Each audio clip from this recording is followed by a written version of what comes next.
पिटुन ऐं बारातन वारा मुहावरा। शाह लतीफ़ जे शायरी में पिटुन ऐं बारातन वारा मुहावरा।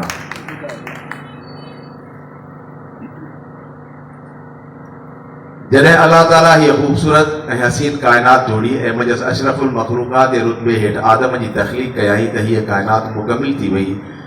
इंसानी वाद बीज खां पोइ इंसान तरक़ी जूं मंज़िलूं तय कंदे वाहण ऐं बस्तियूं ॻोठ ऐं शहर ॿधी रहण लॻो त मुआशिरे ऐं माहौल जनम वरितो।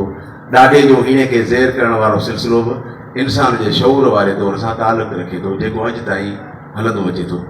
सरकश माण्हू हर दौर में हीणे माण्हू खे ज़ेर करे पंहिंजे मतिलब ऐं मक़सद कढण लाइ इस्तेमालु कंदो पियो अचे ऐं सदियुनि खां वठी ईअं ई थींदो आयो आहे।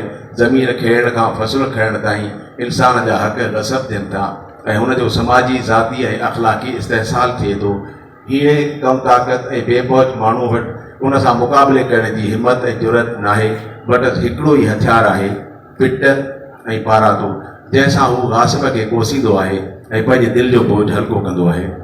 पिटुन ऐं बारातन जो इस्तेमालु बि इंसानी शऊर वारे दौर सां तालुक़ रखे थो, जेको अॼु ताईं मुरविज आहे ऐं कसरत सां इस्तेमालु हेठि आहे। पिटुन ऐं बारातन वारनि मुहावरनि खे उन वक़्तु इस्तेमालु कयो वेंदो आहे जॾहिं माण्हूअ खे इंतिहाई सदमो रसंदो आहे ऐं तकलीफ़ ॾींदड़ माण्हू खे पिटे कोसे ऐं बारात ॾेई दिलि जी भड़ास कढंदो आहे, या किन हालतुनि में माण्हू ॾुख तकलीफ़ ऐं बीमारियुनि वग़ैरह खां तंग थी बि पाण खे पिटूं बाराता ॾींदो आहे त जीअं मुसीबत मां जान आजी थिए। पिटुन ऐं बारातन वारा मुहावरा शाइरनि जे सरताज हज़रत शाह अब्दुल लतीफ़ भिटाई रहमतुल्लाह अलैह जी शाइरी में मिलनि था। इज़ा सवाइ आजिज़ी ऐं इंकिसारी या पाण खे घटि करे ॾेखारण लाइ जिते शाह साईं निधर, वेचारी, निमाणी, अभागी, असूई, छोरी वग़ैरह जहिड़ा केतिरा ई लफ़्ज़ इस्तेमालु कया आहिनि, उते पिटुन ऐं बारातन वारा मुहावरा पिणु उम्दे नमूने इस्तेमालु कया आहिनि। यानी जेके माना ऐं मफ़हूम जे लिहाज़ खां ॾाढा ठहनि था ऐं संदसि शाइरीअ खे चार चंड लॻाइनि था।